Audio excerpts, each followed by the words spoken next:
लोकसभा चुनाव शुरू होने जा रहा है, जिसे देखते हुए दैनिक जागरण INS लाइव राजनीति पर ये चर्चा शुरू कर रहा है। आज PGI के इलाके में हमारे साथ अलग अलग सेक्टर के कुछ लोग मौजूद हैं, जिससे हम बातचीत कर जानेंगे कि इनको आने वाली सरकार से क्या उम्मीदें हैं। आइए बातचीत करके इनसे जानते हैं क्या उनकी उम्मीद है। क्या नाम है आपका?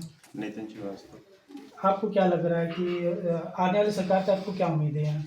देखिए सर, भौतिक रूप में रोटी, कपड़ा और मकान, तीन चीज़ तो भौतिक रूप में सभी को उम्मीद होती है।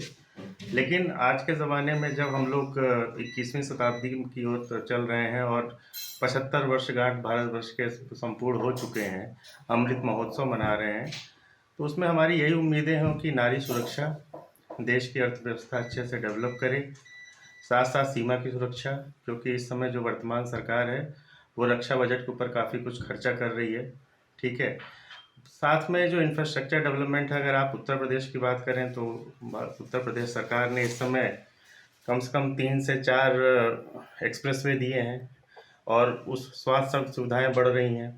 ठीक है, तो ये मूलभूत सुविधाएं हैं जो हमें मिलनी चाहिए और यही सरकार से हमें आशा है कि मिलेगी भी। कोई वोट से कई बार होता है कि नहीं देता है, कोई दे देता है, तो आपको क्या लगता है कि हर किसी को वोट देना चाहिए?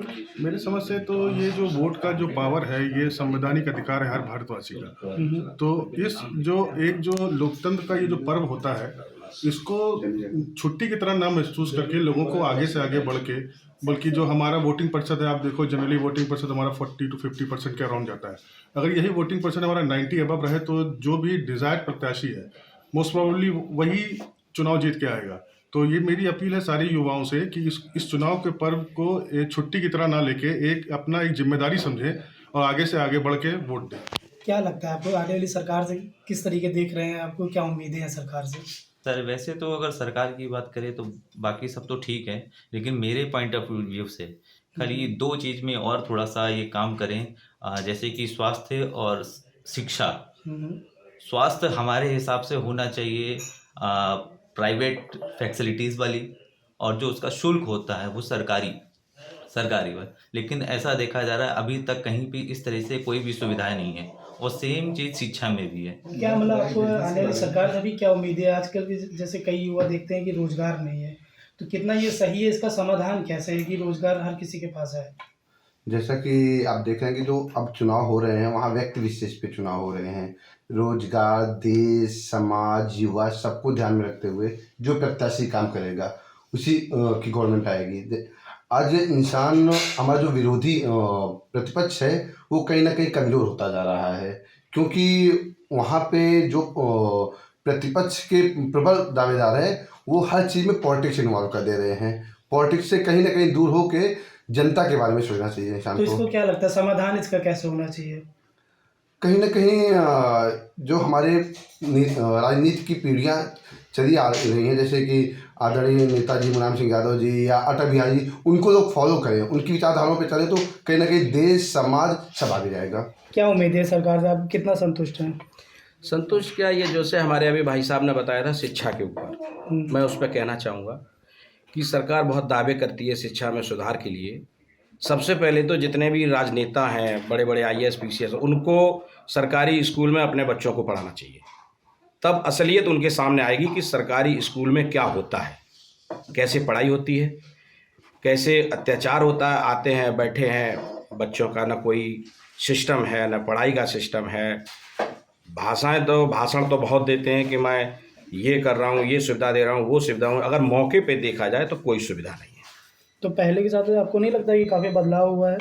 शिक्षा विभाग में हमें तो नहीं लगता है कोई बदलाव हुआ है, क्योंकि जितने भी प्राइवेट संस्थाएं, स्कूल जो हैं, उन्होंने एक बिजनेस बना रखा है। कोचिंग के माध्यम से, प्राइवेट स्कूलों के माध्यम से अगर हम कहते हैं कि हमारी सरकारी स्कूल की सुधार हुआ है, तो आप अपने बच्चों को भेज के देखें एक बार उसमें, तभी तो सामने आएगा सुधार तो क्या कैसे हुआ है। आपके नज़रिए से कैसे इसका समस्या का समाधान किस तरीके से हो सकता है? वही ज़मीन पर पटल के आग पे उनको देखना पड़ेगा। भाषण देने से, चुनाव के दौरान आते हैं, बड़े बड़े वादे करते हैं, मैं ये कर दूंगा, वो कर दूंगा। एक बार ज़मीनी स्तर पे तो देखना चाहिए कि हमारा जो हमने बोला है या हमने जो सिस्टम लागू किया है, क्या उस पर अमल हो रहा है।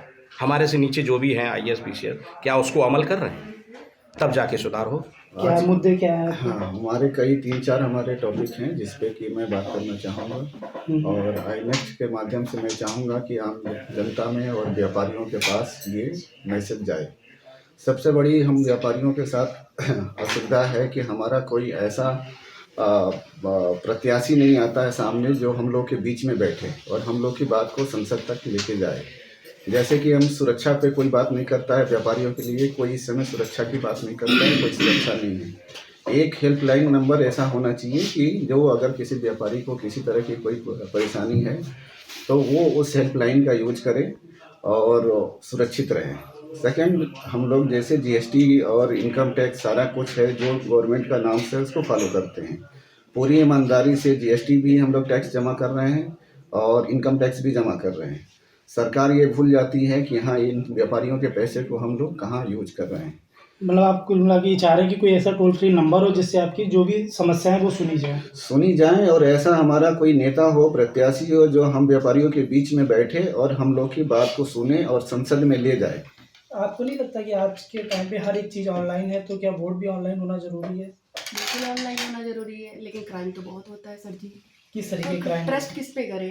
क्योंकि आजकल देखते पता चलता है कि हमने वोट दे करके आए और पासिंग हो गया, सब पूरा हाईलाइट हो गया। तो ऐसा सेफ्टी के साथ में होना चाहिए, पर ये भी मुद्दा आता है कि ट्रस्ट किस पे करें। आज के ज़माने में ट्रस्ट कर भी सकते हैं उन पे या नहीं कर सकते हैं, पर मैं यही कहूँगी कि जो भी आए, जो भी सरकार बने, वो जनता के लिए सोचे, अपने लिए नहीं, क्योंकि अपने लिए हर कोई सोच रहा है और तो पीड़ित कौन होता है?